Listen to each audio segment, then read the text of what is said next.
Robots Radio presents... Today's chat is brought to you by the support of all our Twitch subscribers. Through the patronage you provide the Focus Fire chat team through the Twitch platform, we are able to provide you with the weekly podcast as well as the website and other aspects of Focus Fire chat. If you have any interest in becoming a subscriber of the FFC and gaining access to some exclusive features over in the Discord server, please be sure to visit our Twitch account and click on the subscribe button.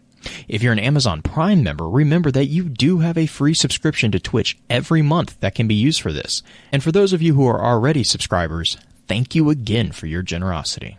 You may have heard the whispers of guardians gathering in the shadows, exploring the mysteries of this world and the worlds which surround us. We are all in search of truth. Sometimes we need to focus that search. Focus that fire. And so we come together. Welcome to Focused Fire Chat.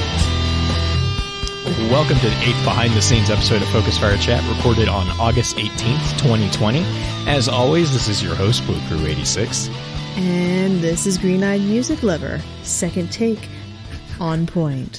We'll put that after the something for people to listen to afterwards. As before, as we have said before on these, we like to use these behind the scenes series as a way to step out of the world of game lore and kind of talk about other aspects of the community we're so proud to be a part of. It also allows us a chance to just like sit down and really explore a topic that, like I said, isn't fictional. It's actually something that's going on in reality. This chat, we're going to be discussing the commonly overlooked components that go into podcasting. As with normal episodes, I think we will be breaking this into two segments, or sessions, as we like to refer to them. With the intro session, our plan is to talk about some of the overarching aspects that should be considered before starting a podcast, as well as some of the more basic, like hardware, software stuff to record and to produce the podcast.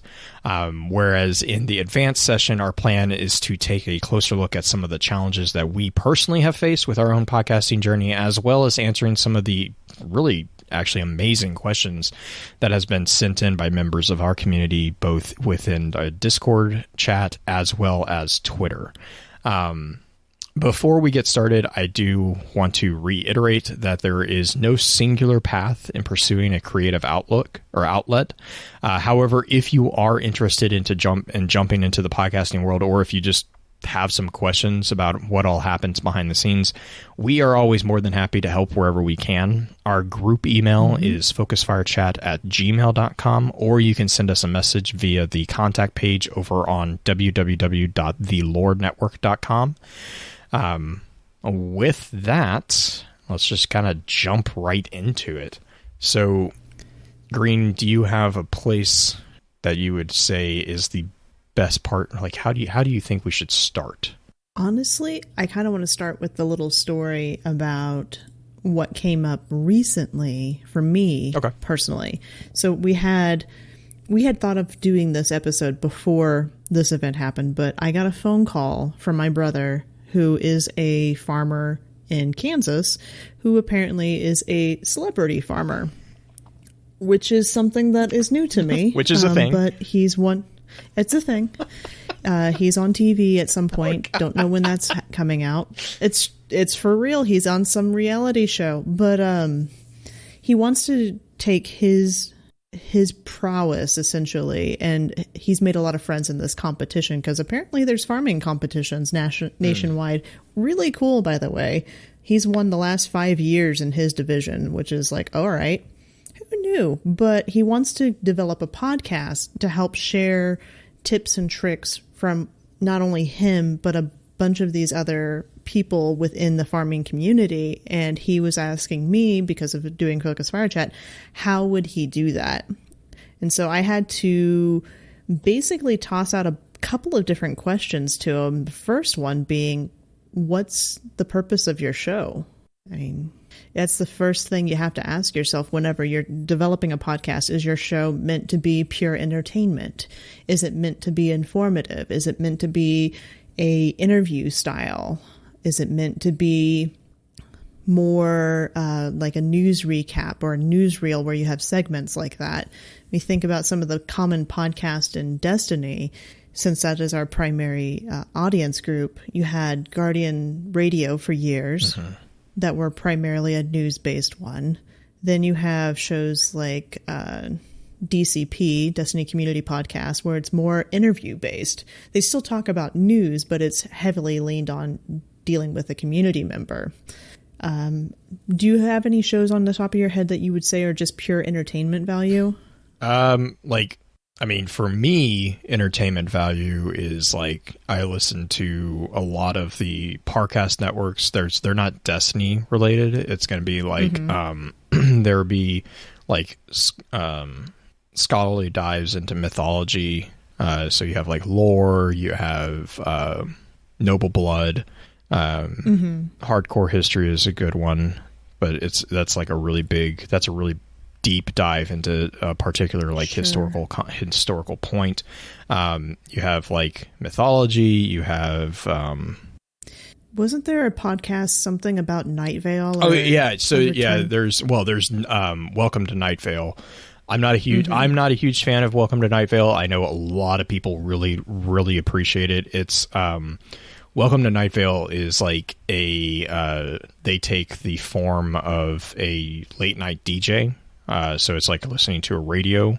But there's also like the Black Tapes, there's Rabbits, there's Tanis. Those are all from Pacific Northwest, I believe, is the network that does those.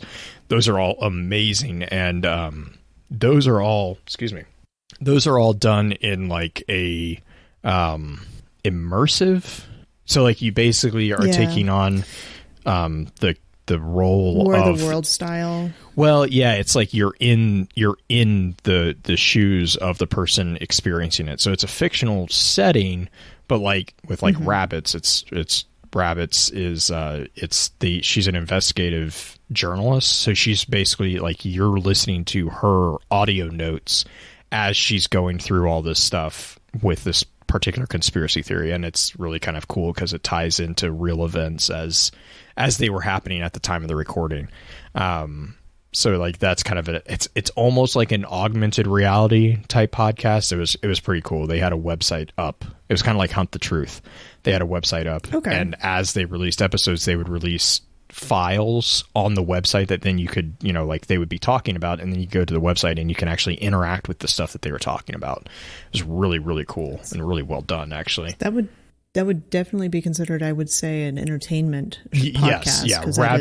Rabbits, the Black Tapes, and Tanis were 100% entertainment. Hunt the Truth is also up there. I mean, as far as like non-entertainment, I would say like I listen to Financial Times. They have a early morning, like just business. It's kind of like a quick fire. Like I think they're usually like 5 to 10 minutes of just like major headlines in the business and financial world.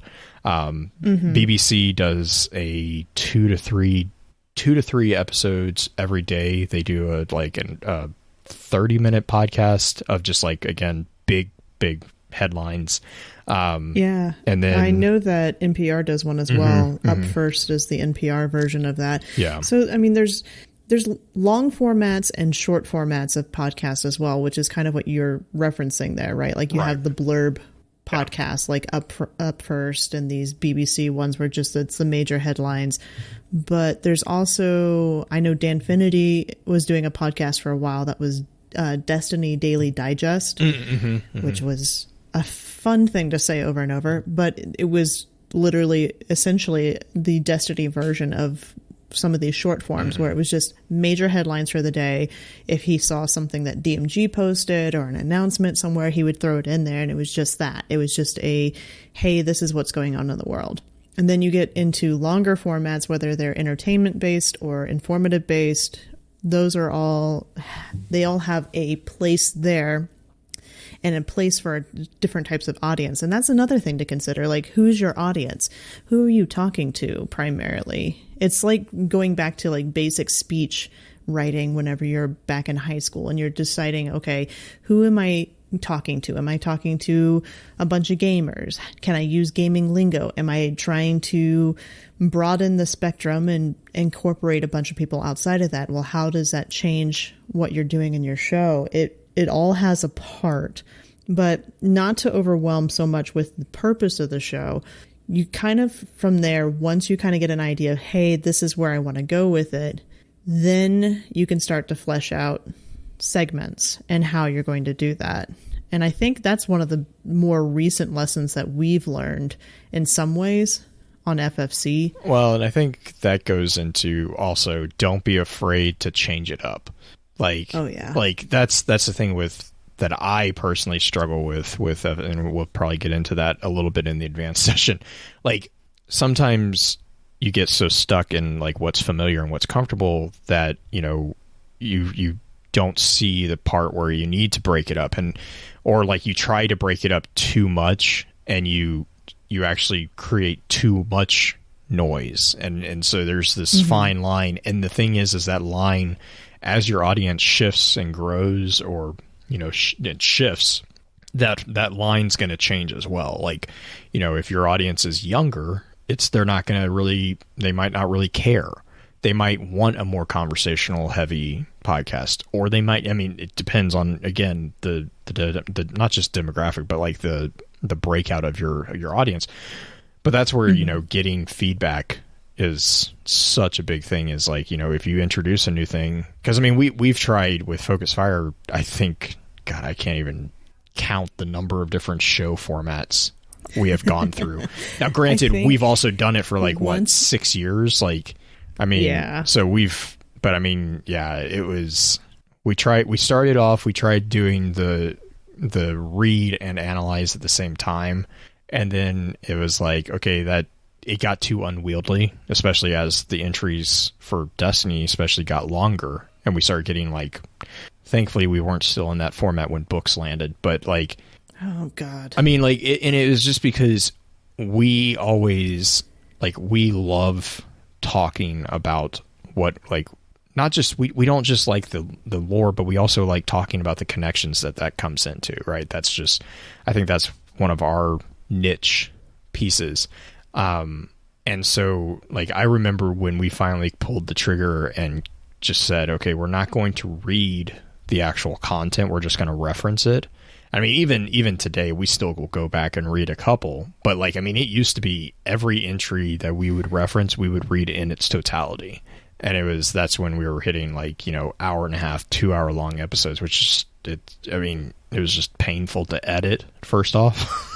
Because that's the one thing we'll talk about. Difficult to consume. Right. Like once you get to past 45 minutes to an hour, it's difficult to not only maintain a certain level of what you're putting in there, but also because the concepts that we cover in FFC are so broad. Like we're covering entire books, we're covering entire worlds right now within our show. So I think if anything, if we were to go back and do read through everything, we would have to limit heavily either on how much we're commenting on it or how much we're actually doing. Yeah, I think that was where we started doing like the audio supplements, even where it's like with stuff like for us that we're like, you know, this is something that totally is worth reading. We actually put out a separate episode entirely that was just us reading it, and I think that was actually really well received the couple times that we did that. I think that went over really well because then you have the choice. Like, you know, you're giving the choice to the audience. Like, you're like, here, you can go read it, or we'll read it for you. I mean, you know, some people, I mean, well, you know that with the audiophile stuff. Yeah. You know, some people prefer I personally can't stand it when people read stuff to me, but that's my personal thing. That's why I can't do audiobooks. But like, I know there are people, I love them. Right. I mean, and that's the thing is like, I'm like, I recognize that. So it's definitely something that is, if that is something that you're interested in doing for a podcast, I mean, there's definitely a market for it. Now that you probably want to look at legalities when you start doing that type of stuff, like in full. That's the nice thing about Destiny is Bungie's really, really nice to content creators when it comes to that stuff. Yes. There are many, many things that I would love to read as an audiobook, but I could not do it legally, not without getting into some major, major trouble. And that's another thing to take into consideration. Is anything that you're going to say possibly going to come up legally? With us, with Destiny and Bungie's so open about, yeah, go for it. As long as you are taking your own spin on, and was it 60%? Yeah, I think it's like 60. Yeah, because I think that's the differentiation, and I think that's one of the things with all the art dust up that's going on right now over with Etsy and all that. That's kind of where that argument is kind of coming back. So yeah, but from there, so we've gone through and talked about not being afraid to change things up. I think the biggest tip when it comes to doing a podcast and figuring out your format is just do a few podcasts and feel like you can change it as you're going along. Because like Blue was saying, you're going to find things that work for your team or yourself if you're doing a solo cast. Those are popular as well. You're going to find things that work for you that may not work a month from now. Or it may not have been as easily or well received consumption wise by the audience. So there's plenty of things to change up, changing up sizes of segment, changing up how you guys will develop those segments, whether or not is a short blurb and it's always going to be this person who does it, or a long drawn out diatribe of whatever, and it's more conversational. There's lots of different ways to do it. Just once you start, feel free to change it because you're going to grow that way. Yeah, I would say the big golden rule that I've seen in a lot of the podcasting groups like that I've kind of lurked in is consistency. Like you want to, when you jump into the water, it's going to be, it's not shallow because you can get overwhelmed pretty quickly, but you also want to kind of ease yourself into it, but don't jump head first in. Like you want to be able to hold, and we'll talk about this in the advanced session for sure about burnout and stuff like that.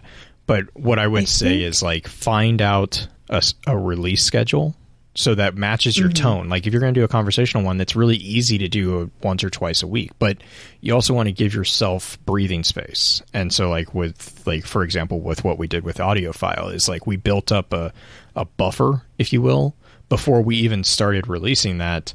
Green kind of, I think, what is it, like 3 months? Did you get? Or I got close. Yeah, I have 3 months worth of content. I don't have all 3 months scheduled, preloaded. Yeah. But that's what I'm saying is like so, and that's what finally with the 2020 we got to the point with FFC where we're ahead. I have a buffer of like a week or two now from the time that we record to the time that I have to have it released. And so that just gives me, whereas it used to be 24 hours. That was kind of stressful.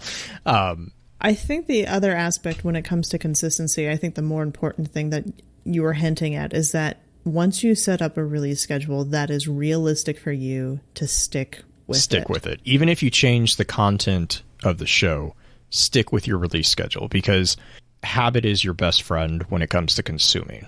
Like all things else aside, if you know that on Mondays at 8 a.m. you turn on your feed and you will have the most recent Focus Fire Chat episode hitting your feed at 8 a.m. on Mondays and Fridays. Now, that content might have been recorded 2 weeks ago, but you are going to always have a new episode every Monday and Friday for us. That schedule has really always been the case. We used to do Monday, Wednesday, Friday when we used to do the top three, but it was always, I would always have an episode out Monday, and I would, if we had an extra one, I would have it out on Friday. Monday has always been the day of our release. So, going forward with our schedule, again, our content, like the inside content, has changed drastically, but our schedule has always been the same. And I know people have commented on that because, that's what has come to be their expectations is, even I do the same thing with my podcast that I listen to. It's like Monday and Tuesday are my podcast days because that's when everyone releases their episodes. And, it's just, that's just what it is. The other type of thing that happens is I listen to a few news podcasts that are just basically audio ripped from the news show of the night. And sometimes the schedule is a little off and it comes out an hour or two later than normal. That and throws let me me tell off. You how frustrating that is. That throws me off. Refresh. Yeah, Refresh. BBC will do that every now and then with their daily ones. And I'm like, where's the news? Like, yeah. So, yeah, I mean, like, that's what I mean is when you, consistency is the release piece. The release piece is the consistent. Yeah, I mean, you want your content. I mean, even if your content's not what we call evergreen, which is basically if I go back to episode 1, it's always going to be good. You don't have to have evergreen material, but your release should be consistent. I think that's, for me, that has been the biggest thing that I have pushed with myself, at least. Yeah.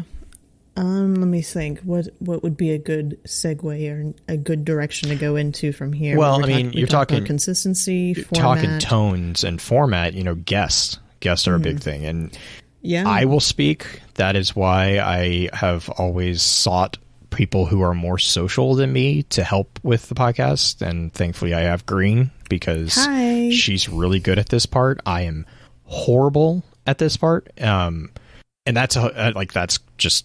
I have always been bad at this component. But like getting people on as guests for podcasts, it's a double-edged, or it's not a double-edged sword, but it's a double threat, right?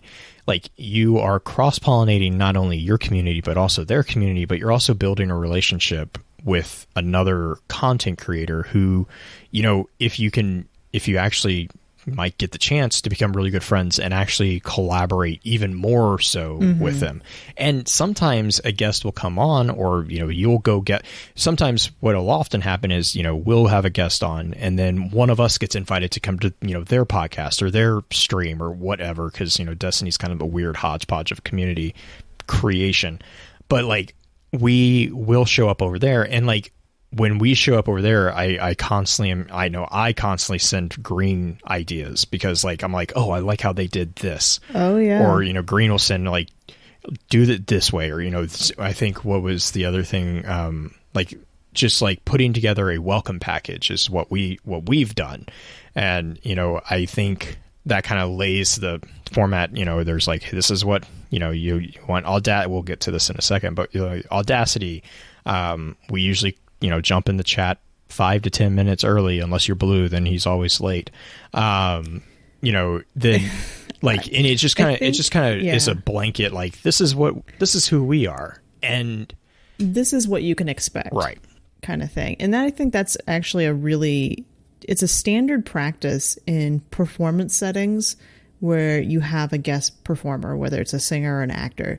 They come in and they know exactly what is expected of them, where they need to be, what they need to have, if they need to have anything extra, they have all of that in front of them. So for us, it's really been nice to be able to send somebody a template, because I used to have to answer the same questions 50 times for each guest, whether it was, well, what do you need? Do I need to have something for recording? Do I need to have a special mic?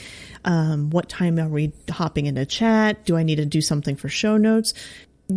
There are still questions that'll come up, or we'll have somebody volunteer to do something a little extra. Like Penn's actually rather enjoys, I think, doing the Halo show notes himself. Yes. Where he does a huge breakdown for us.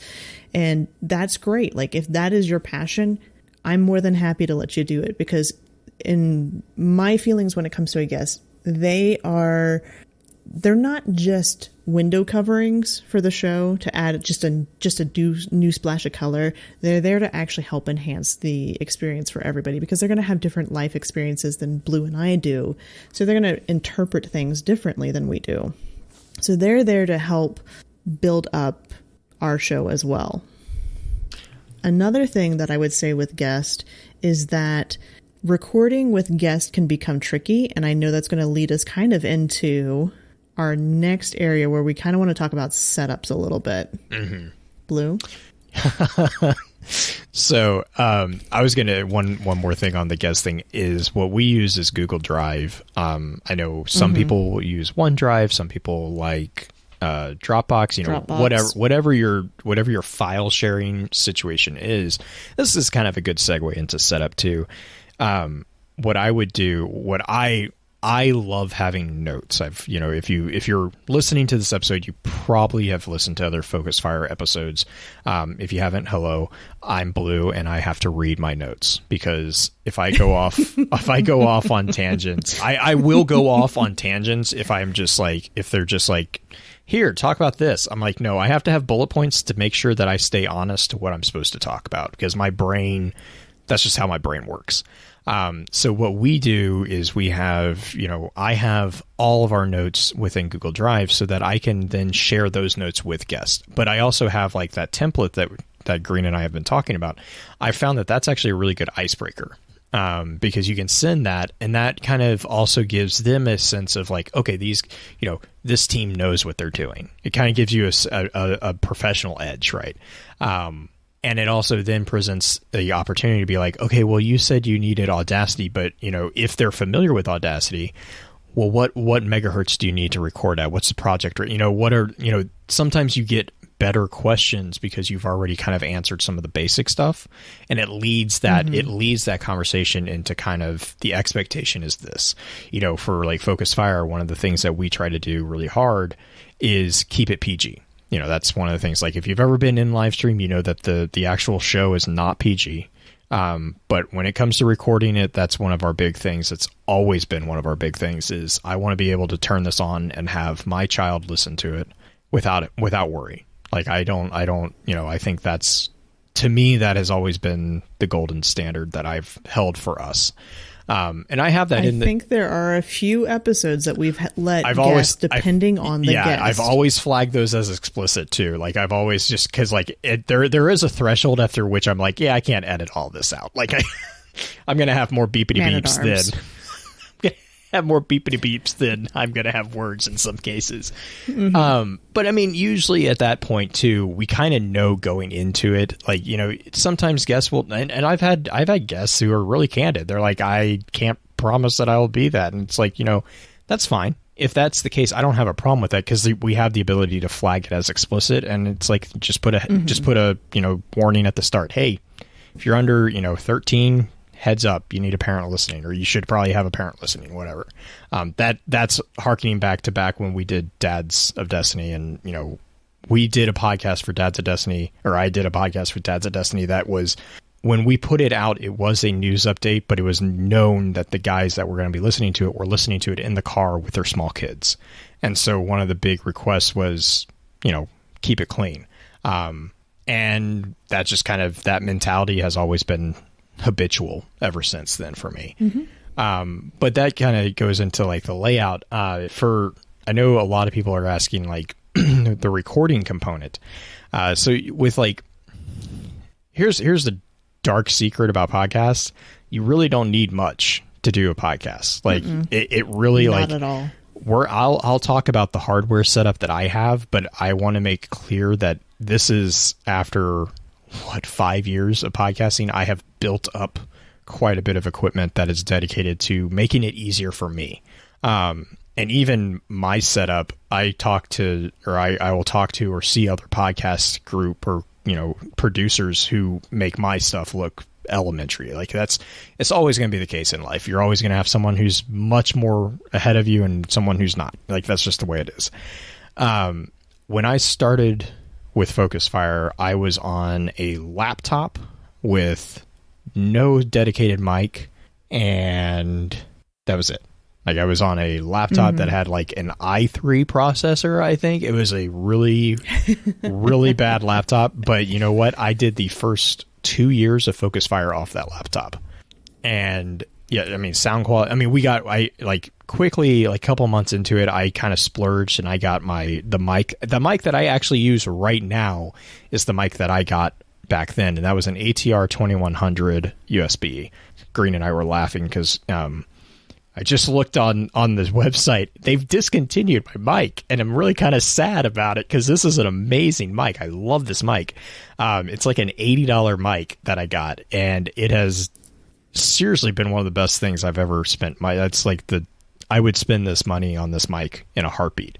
That was one of the first things that I purchased when we started looking at actually doing this for like serious.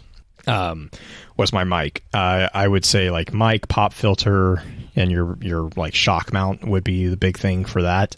The computer that I have right now, I built this particular computer. It has an i7 and it's got about 16 gigabytes RAM. It's not a streaming computer. It's not a gaming computer. It's a computer that I use for work and for podcasting. So I don't need a beast of a machine. I just need something to run. As far as like for like Focus Fire, especially, our particular format is that we live stream our episodes. So I have two cameras attached to my build, one for the live stream, one for the Skype chat or the Discord chat, whichever app is deciding to work that week, for that feed, and then one for the live stream. I have a couple other different like periphery devices that I've gotten, one being the Stream Deck, the Elgato Stream Deck, which is I've loved this thing. I got it when it first came out, and I've loved it. Every update that they've come out with it has just made it more helpful. It's not just for gaming, or it's not just for streaming. I do so much actual programming stuff with it. And another really cool person to follow for like ideas on Stream Deck is Young Khan. He actually has a lot of his art saves for his emote work. He has it all set up as shortcuts on his Stream Deck. It's really kind of cool watching like people come up with ideas of how to make these things work better. But that's like hardware. Like I said, hardware is really, really honestly, you don't need much. I mean, I know people who do podcasts off their phone. If you have, I think it's Anchor, I think is the app that does a really good job of porting it over. I know Podbean has started looking at doing like live stream / phone recording podcasts. If you're comfortable with that, that's all up to you. As I like doing it the way we do it because it allows me an opportunity to edit it, significantly edit it before like clean it up audio wise and cut out bits and pieces. And we'll get into that with like the Audacity component as far as like editing and, track layering and stuff like that. But Green, what hardware wise, I guess, what do you have? Because you don't have as much hardware, I think, requirements because you're not actually streaming from your computer when we record. Correct. So when I started FFC, I also started on a laptop with a gaming headset for a while before I started upgrading as well. So word to the wise, just start recording. I mean, Justin records off his phone half the time, so... Yeah, that is also true. My microphones that I prefer to use, and this is a personal preference, I have tried a dynamic microphone similar to what Blue uses, but the setup for that is a little bit trickier because I had an XLR hookup to it, so like a standard microphone hookup, which does not play well with PCs very well because you have to have a USB hookup unless you have a soundboard, and I wasn't going to invest that much into it. There are workarounds. It's tricky, but I do use a Blue Yeti. My main Blue Yeti is at home currently. It's just the standard classic big honking Blue Yeti. I have it suspended above me whenever I'm recording on FFC normally. Currently, I am actually sitting in a kitchen of a house that I'm house sitting using a Blue Yeti Nano. So the quality that you're going to get with this one is fairly similar. But honestly, the biggest thing when it comes to microphones, especially for podcasts, for voice, not for singing, not for instrumental recording or anything like that, but for voice, the biggest thing is once you find a mic that you can get a decent sound out at first, then it's figuring out all the settings on the computer and the microphone, like the gain and everything on the microphone, that's where it becomes trickier. And learning how to use Audacity to basically record things and listening to it. You're going to do a lot of trial and error. It's taken me 3 years to finally figure out how to set up my mic correctly to my PC. I think the funniest thing with like the Yeti is the never ending joke about the Blue Yeti being suspended backwards. Is the only thing that I think. And, I mean, and it's not, and it's like it's a joke, but it's also not a joke because it's like. I mean, you're not the only one. Almost every person that I know that has a Yeti will admit to doing it. Like, it's just one of those things, but it's just, that's actually why I like the ATR, the one that I have, is because it's like, it's a single directional. Yeah. It's just like, it's the standard mic. Like there's a bulb that you talk into and it works. Right. So with like a Blue Yeti, this is something Blue and I were chatting about ahead of time, is that it has multiple sensors within the side of it. It's not a single sensor like a handheld mic tends to be. This one has, standard Blue Yeti, I believe, has 3 sensors, and you have multiple settings.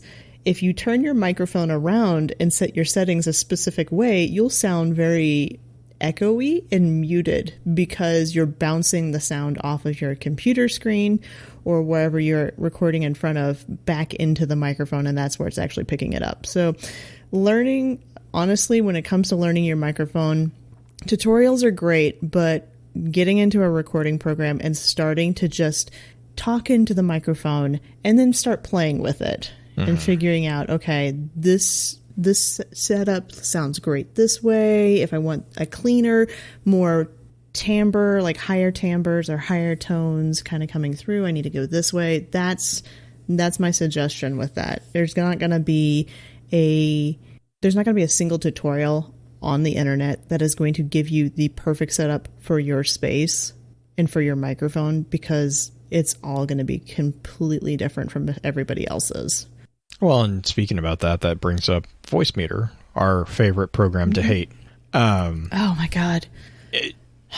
So Voicemeeter, I'll put this massive caveat right in the beginning of my conversation with Voicemeeter is a program that you should use if you are very comfortable with poking around in your computer from a software perspective. Settings. And you don't have to use it. Like, you do not. Let me make that clear. You don't need Voicemeeter to do a podcast. I have found that Voicemeeter makes it super easy for the way that we do our podcast, because I pair it up with a couple other programs that let me completely customize everything that comes into my computer. I run a Windows computer, and Windows has this really bad habit of not really being friendly to you misdirect or redirecting audio feeds. They kind of have this is where it should go, and that's kind of all you can do. Well, there's a couple programs. Can I interject real quick? Yeah, go for it. Because not everybody will know what Voicemeeter is. Yes. Voicemeeter Banana or Voicemeeter Potato is a software program that essentially takes a large soundboard, like an actual soundboard that people would use for recording artists and stuff like that, and puts it in your computer. So what that means, how the way a soundboard works, is that they're able to take different inputs and separate them out to where they're not all coming from the same location or going out the same location. So like a standard PC, if you're playing, say, Destiny on it and Spotify on it, it's all going to come through your headset or go through the speakers. Voicemeeter Potato or Banana can actually separate those out where you're like, hey, I don't want to listen to the game audio for some reason because I'm playing mute for some bad example. But if you don't want to listen to some sort of audio, you can actually cut that audio out and send it somewhere else, or just completely put it mute, or you can mix it to where it's going to go into a different area. It's kind of neat. It's like taking the wires from an old telephone board and connecting them to different places. You're the sound master and you're maneuvering it around. It's really useful it's really useful when you're doing like Skype calls, and like for us at least, we've had this conversation, like we can be playing Destiny while recording the podcast, and because we have Voice Meter, we can have full game audio to us, but it's not going to be recorded, or it doesn't feed back into the conversation that the VoIP program, which is voice over internet, that is going to be picking up. So like it's one of those things that like once you get to a point where you're kind of comfortable with, you know, your audio, your setup at least, you know, and Voice Meter doesn't require a huge amount of resources from a computer's perspective. It's actually a pretty low resource program, which is one of the reasons I like it. It's also 100%. Well, I think Banana is 100% free. I think Potato is Potato is free, but the additional cords or the additional cable. Yeah. They do suggest a donation because it is a freeware. I mean, I donated for it because we use it. I use it literally every day. Like I use Voice Meter not just for podcasting. I've gotten so used to it that it's, you know, my personal computer.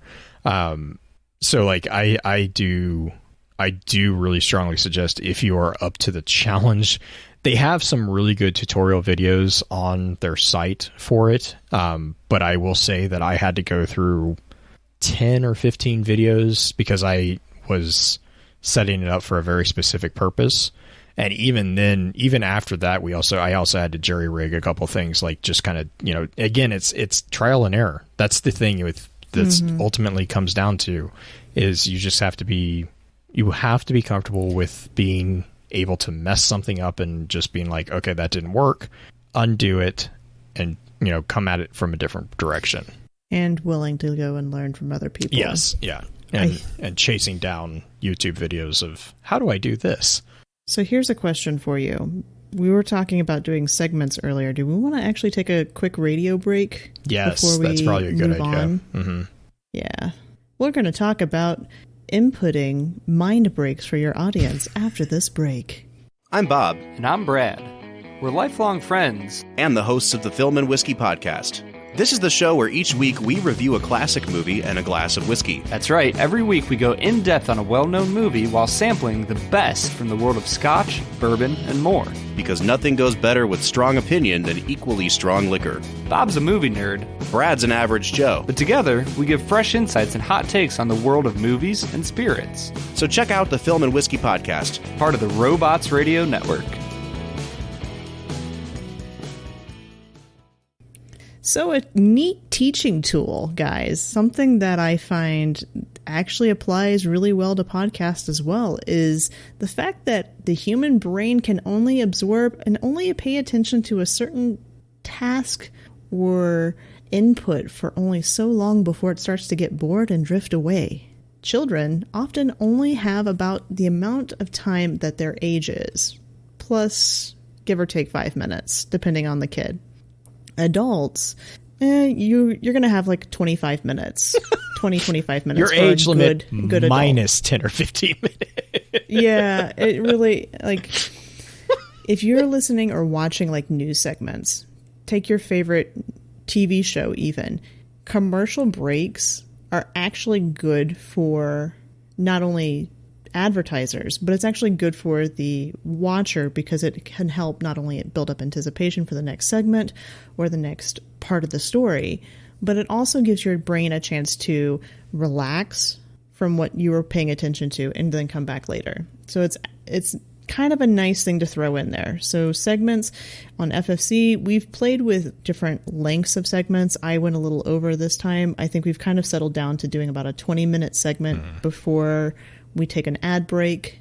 Blue puts an ad in post, and then we go back into our subject, and people are a little bit more refreshed because they had something else that wasn't us just rambling on about a certain topic for a little while to listen to. But we were talking about software programs. We were talking about Voice Meter Potato. Voice Meter in general is a fairly difficult program to set up. Like Blue was saying, you really have to be comfortable with digging into your computer settings to appreciate it, as well as not curse at it every 3 minutes. I know it took me 2 or 3 times to get Voice Meter set up correctly. And I know for a fact that the other person on this recording nearly lit a computer on fire out of frustration from one of those Yeah. from her first attempt. Like that's the first time I tried to use it. It's just that's so bad. Yeah, and that's what I was gonna say. It's like you have like I haven't bricked this computer yet, but like I'm just used to breaking things. Like that's part of my job is I kind of stress test different programs and different program like flows of stuff. So like for me, that's just my normal day is like what can I do to make this thing, go overboard and shut down. So for me, that's not stressful. I know like my wife has freaked out because I'll be doing something on my computer and it's like blue screen. And it's like, she's like, what just happened? And it's like, I did something and, just roll it back and do it again. So I recognize that there is an inherently different layer of comfortability when it comes to, knowing where you can toe the line on a computer and actually doing that, and then not knowing where to toe the line and how that can make you really nervous about that. And so that's why I kind of, whenever I tell people about Voicemeeter, I always make sure it's like, look, this is a really cool program. I absolutely love it, but it is a pain in the tuchus to get set up correctly. And you have to be patient with it. Like you have to be patient. And you have to be willing to, kind of what we were saying at the beginning is just trial and error, and the nice thing is once you get it set up, usually by the time you get it set up, you're so comfortable with it that like, if anything does go wrong, what the settings are to reset back. Right. So you learn it more thoroughly. Mm-hmm. It's a steep learning curve, but because it's a steep learning curve, you actually do learn it. Do we want to talk about the other freeware that we use primarily? Yeah, real quick before we get to Audacity, I would give a plug in for Shea Volume, which is the other program I kind of mentioned. Shea Volume is not a freeware. This is a program. It is a one-time license cost. I want to say when I bought it, it was like $25. 100% worth it. I absolutely love it. That is the program that fully opens up Windows operating systems from a audio feed standard. You can completely air quote hijack your audio feed within Windows to then tag team with Voicemeeter to really diversify where you want your audio, which goes into one of the other freeware programs that we use, is Streamlabs OBS. That's because we live stream our shows. So having complete control over all the audio channels allows me to then have like, fun sound effects or anything like that on the stream, but for the podcast, you guys will never hear those effects in the podcast because I have it segregated out to where the live stream hears it, and the live stream gets to have fun with the face palms and all the crazy emotes that Twitch offers, whereas the podcast group, the podcast consumer doesn't have to worry about that.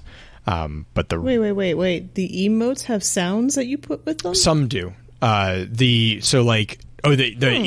chat emotes do not have sound. The notifications. Alerts. Yeah, the alerts and notifications have sounds. Yeah, sorry. Okay.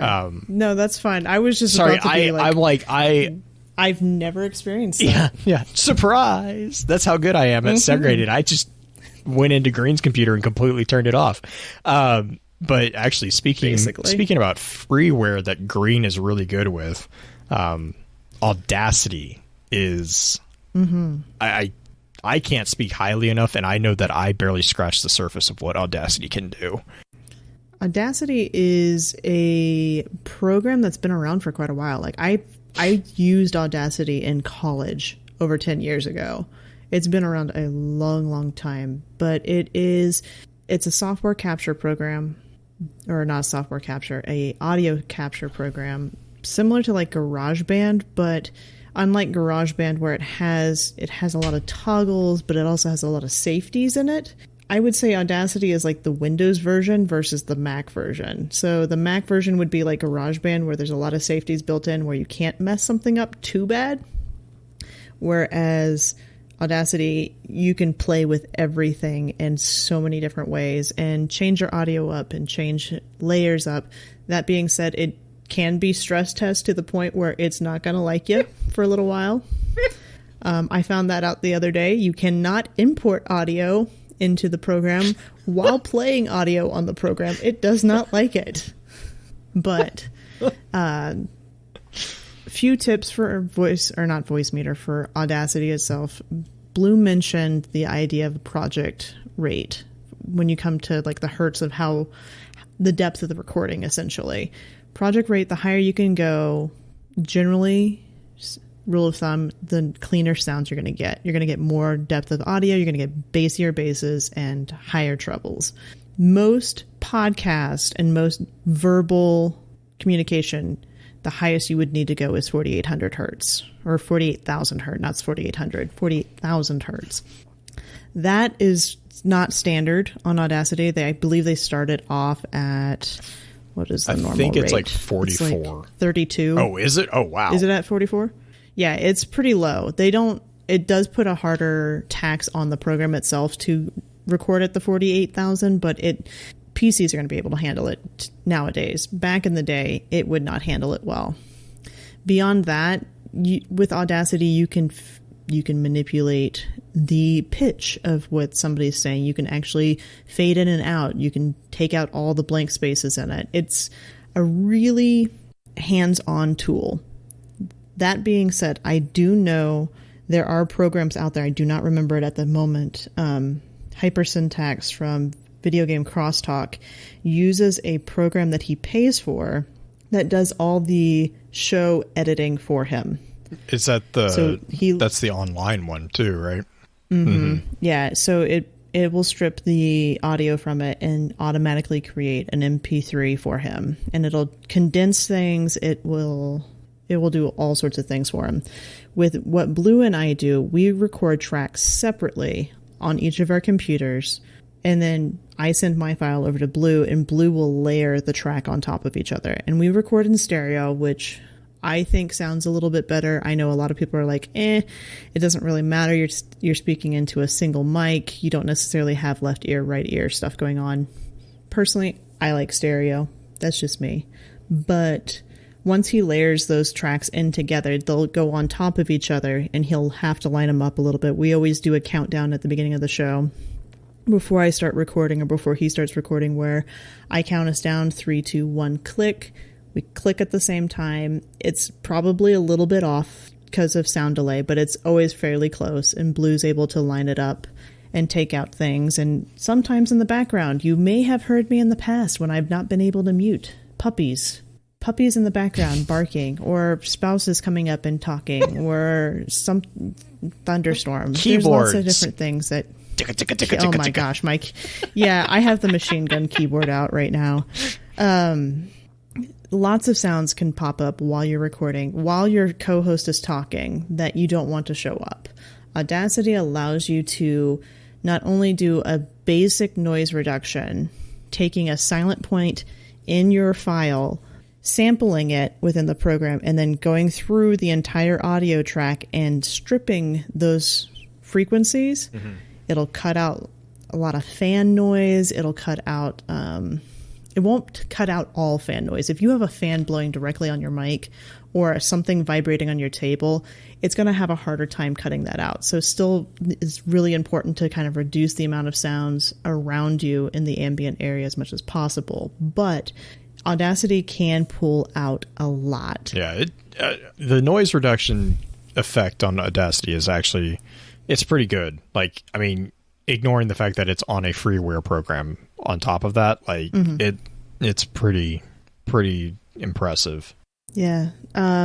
Beyond the noise reduction, it can condense your audio. It can also, if you want to have a bassier sounding voice or a more full sounding voice, I think that was the way that I had watched an audio tutorial on YouTube, and the guy was like, if you want to sound more manly, you can use equalization. It's another tool. Limiter and normalizing is the one that I used quite a bit. Mm-hmm. because normalizing is super important. Yeah, because like everyone, you're natural. Like when you talk just naturally, you're going to go up and down and all that.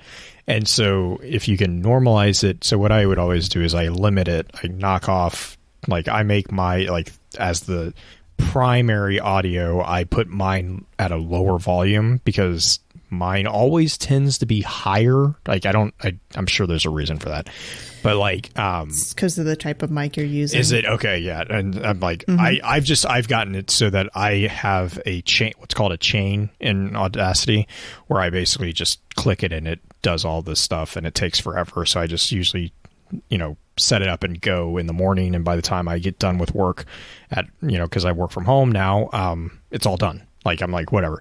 But so like I'll compress it, then I limit it, and then I normalize it, and it's by the time I get done with those three things, it's really decent. That actually makes me remember hardware for me is headphones. I completely forgot headphones. I really liked, I used to have Astro A40s. My only problem, like they were super comfortable and I absolutely loved them. My only problem with them is that they have really bad noise leakage. So when I'm talking in a mic, if someone else is talking, you can actually hear them talking in my mic, and it's really annoying to me because I have to edit it and listen to it all the time. And so like it's really that's one of the reasons I think I got like a lower end version of it's a Sennheiser headset that I have right now. But I mean, really honestly, earbuds, I know a lot of people play and stream with earbuds. You can do earbuds. I know Aftershocks. I do Bose earbuds whenever I record. I did. I used to do. I tried out the Aftershocks. Those are really good. I just can't do 2-3 hours of Aftershocks vibration against my head. It gets a little headachy.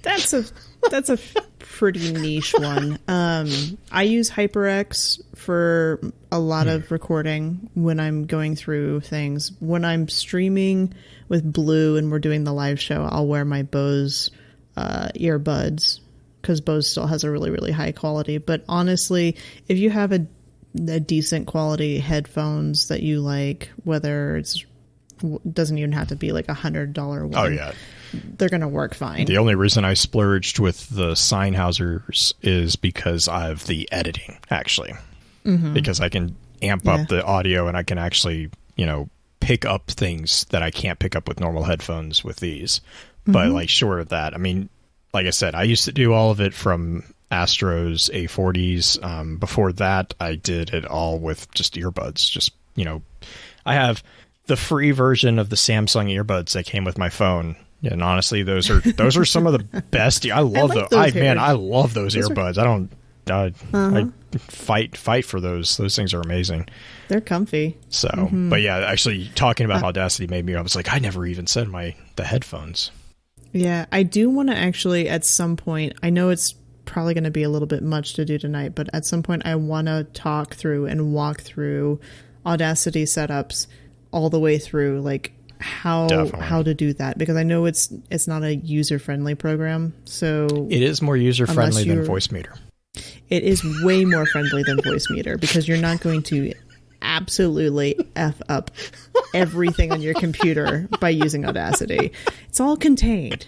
Doesn't touch anything else. Unlike Voicemeter, which likes to play with things and hide things. It is a mean auntie who is going to come after you. But I do want to do an Audacity recording at some point where we kind of break down some of the different things that Audacity can do. And I know it's a little harder on a verbal podcast to understand exactly what we're talking about. And it's so funny because like I remember, I think I was talking to you actually, because you've actually taken classes on Audacity. I have learned that's the other thing with like podcasting stuff. It's like everything that we do with Focus Fire from like the setup and stuff, I've taught myself. Like I have no formal training or formal education in public speaking and recording or anything like that. I've just trial and error, and that kind of I know it's kind of the dead horse that it feels like we're going to kick a lot, but that's really honestly that's the thing, is like you just got to gotta try it. Try it out, and if it works, awesome. Keep doing it that way. If it doesn't work, Yep. cool. Try something different. Yep. It's all worth it in the end. And I think that's something that we're going to get into in the advanced episode when it comes to some of the questions. I think we had some questions about, like, how do you adapt on the fly? Oh, God. I think we had somebody in a particular situation who messaged us and was like, how do you capture somebody else's audio when you accidentally break? Yeah. Taylor's question. Yeah, I love that one. Yeah. That one will have to do with Blue setup in particular, because I can't do that. I don't have the programs, nor do I have the time or the patience to set up something like that. But what Blue is able to do on his end when it comes to capturing guest audio, because typically on most podcasts, you're going to have guests record their own audio and send it in. Mm-hmm. That is a standard practice across many, many podcasts. There are some apps out there, like the one that I mentioned with Video Game Crosstalk that Hypersyntax uses. He had me just basically dial into a program similar to Zoom, and it recorded all online, and I didn't have to do anything. But I tried one of those. Way that, it did not work. Yeah, it's iffy. It's always iffy. What was the name of the bot in Discord that would record podcasts? I've done an episode with somebody doing that too. Craigbot, maybe? I think that's one of them. I know that's one of them. I haven't. I don't think I've tried that one.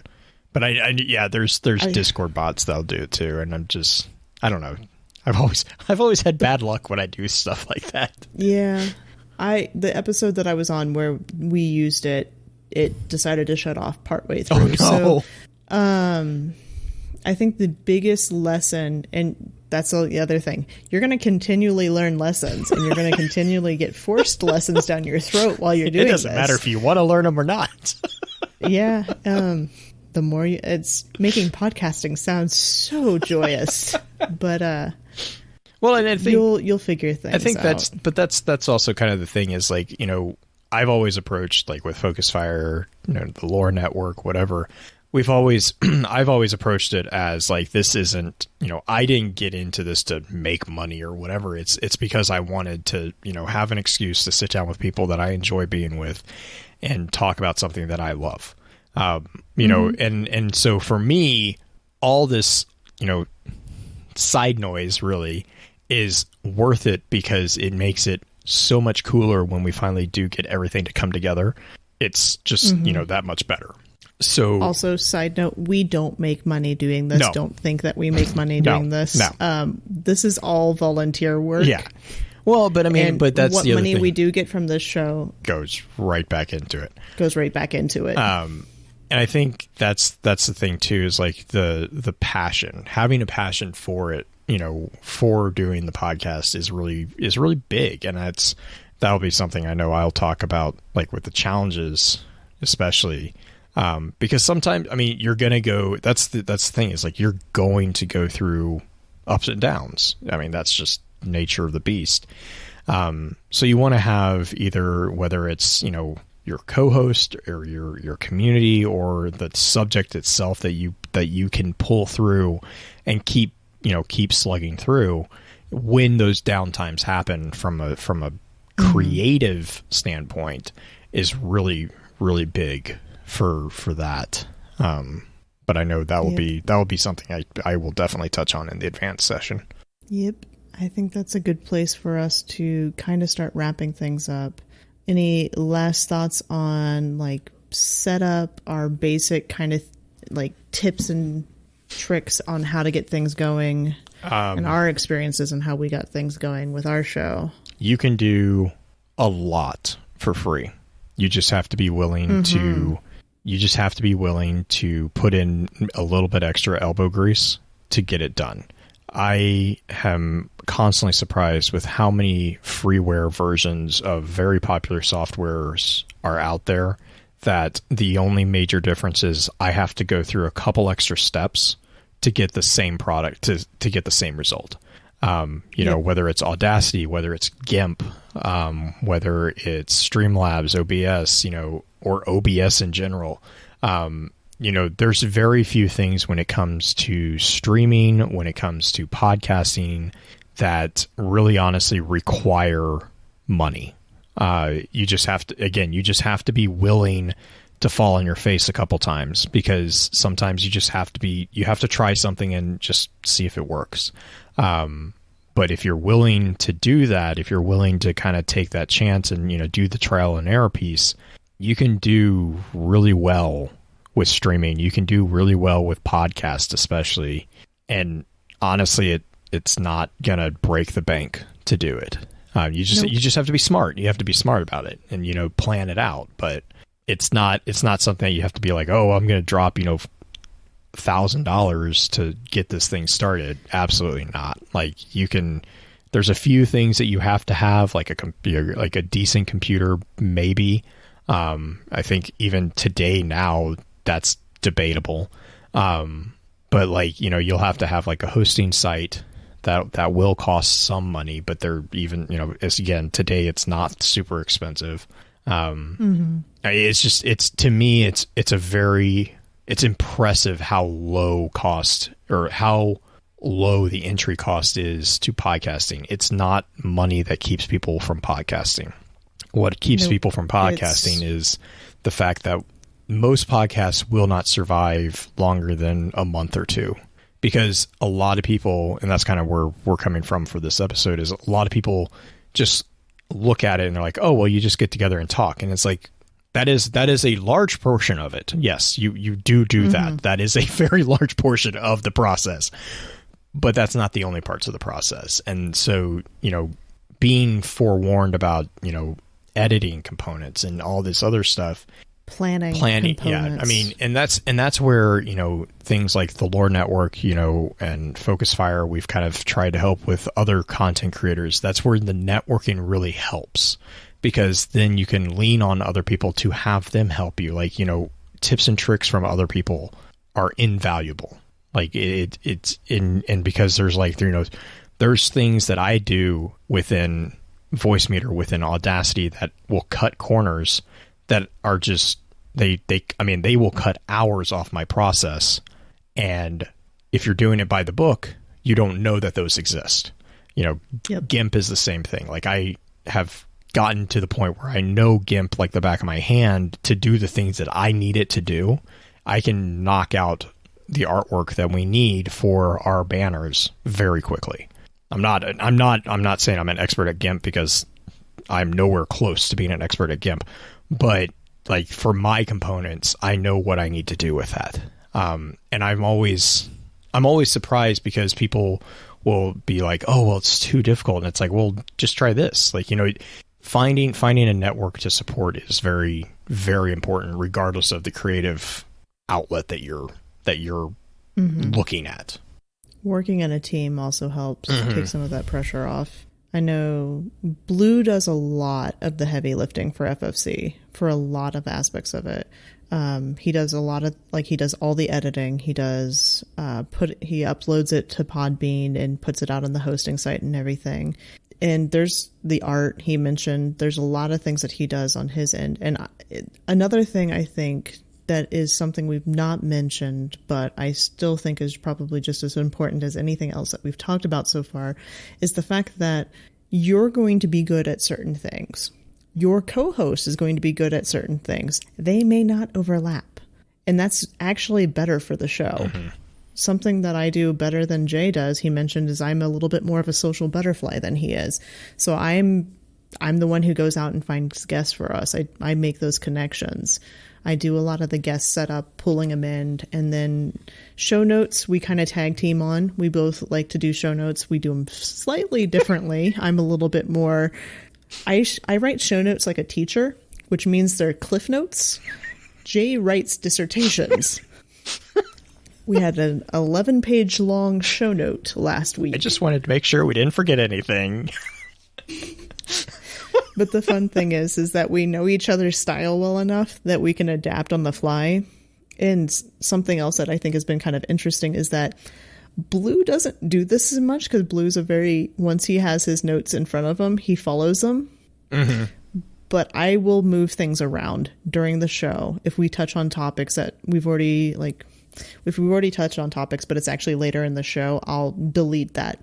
Or I will move things around to where the show fits together a little bit. So I will edit on the fly while we're recording if we have a guest on there to make the show flow a little bit more conducively. So different strengths, everybody's got their own little things that they're good at.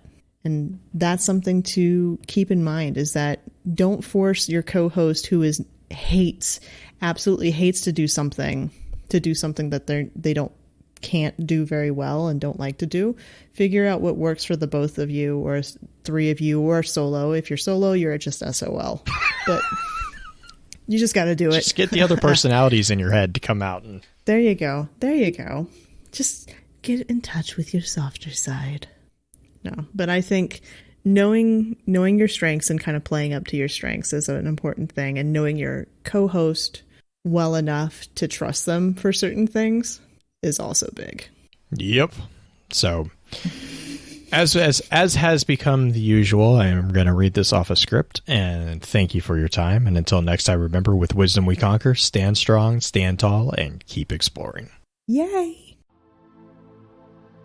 With that, we'll begin to wrap the chat up. Thank you again to those over on Twitch for coming to spend your evening with us. If you'd like to join us for the live streaming of the episodes, please be sure to give us a follow over on twitch.tv/FocusedFireChat. Links to all our episode archives can be found at www.thelorenetwork.com. Please be sure to email us at focusfirechat@gmail.com with any comments and or questions for the team concerning the podcast, and let us know how we're doing by giving us some feedback and a rating over on iTunes as well. So until next time, focus your fire and may your light shine bright. Welcome to the 8th behind-the-scenes episode of Focus Fire Chat, recorded on August 18th, 2020. As always, this is your host, Blue Crew 86. And this is the other co-host whose wife is apparently very worried about her all of a sudden. Green-eyed music lover. Let's start that whole thing over again. I just got a random text asking I love how you're like... I was like, I didn't think I threw that big of a curveball. Nope. Julie was just messaging me. God. Nice thing about doing this off air. Here, this is one for the bloopers. Just ... I'm gonna label this false start. Okay. Let's try again. Okay. Shall we? God. You've been listening to a Robots Radio podcast. Smart shows for interesting people. Check out all the shows at robotsradio.net.